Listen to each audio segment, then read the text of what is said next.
Ashawada tutorials won't keep the publics together. This particular topic you want to bring, if we talk about this topic, people will die. People will pack up their marriages. Because if we want to get into this, we'll really get into it and get into it nicely. Allow me read your comments for those people who do not know how to read. Everything these days is about abuse and molestation. Why are husbands now turning into beasts? Let me break it down for you. The Nigeria family system is broken to the root. Yes. And we cannot have this conversation without acknowledging and thanking Nigerian fathers who have set a barricade in their family, trying to state it clearly that their sons are better than their daughters. I know families where boys are useless as anything as possible. They don't clean, they don't cook, they don't sweep. They do nothing at home because the father said sons are better than daughters. Daughters belong to the kitchen, while the men are the head of the family, hereby raising irresponsible sons who will become irresponsible men and irresponsible husbands. The last generation of Nigerian men are a set of men who beat up their wives and say it is correction.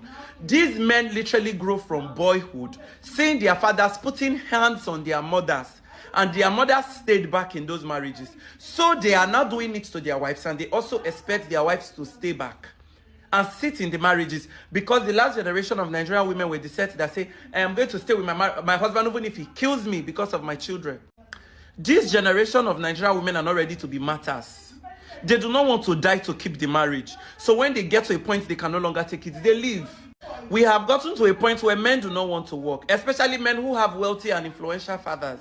A lot of them are stark illiterates, waiting for their fathers to die so they get their share of inheritance. How can you have a family of 6 sons who are not educated, they did not learn a craft, they do nothing but smoke, drink, club, and fall leak with women?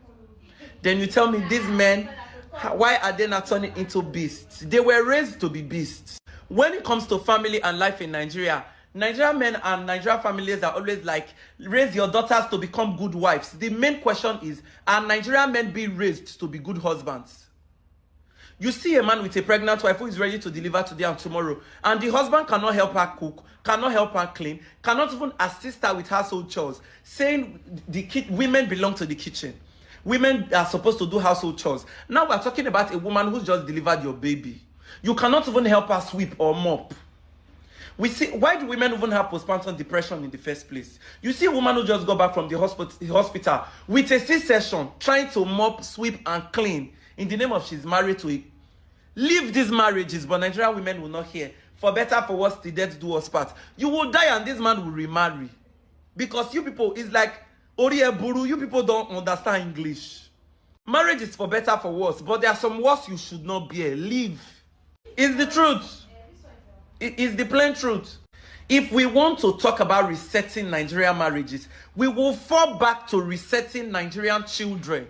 See, preparing people for marriage, it begins from childhood, not adulthood. A girl you did not teach how to cook from 8 till age 22, learning to cook at 30 is going to be very tedious and stressful for her, and very discouraging. Because when a girl is 18, 16, even 12, if she makes stew and is not sweet, and you tell her this stew you made is not sweet, she's going to try again. She's going to see it as just a casual talk. Imagine telling a 30-year-old lady that this food you made is not sweet. She's going to be discouraged and angry. She's going to hate you. So if you want better Nigerian husbands, start it by raising better Nigerian children. A lot of you husbands insult your wives in the presence of your children. You slap your wife in the presence of your sons, and you expect them not to do the same. It will take the grace of God for an irresponsible father, for children to grow with an irresponsible father and not act like him.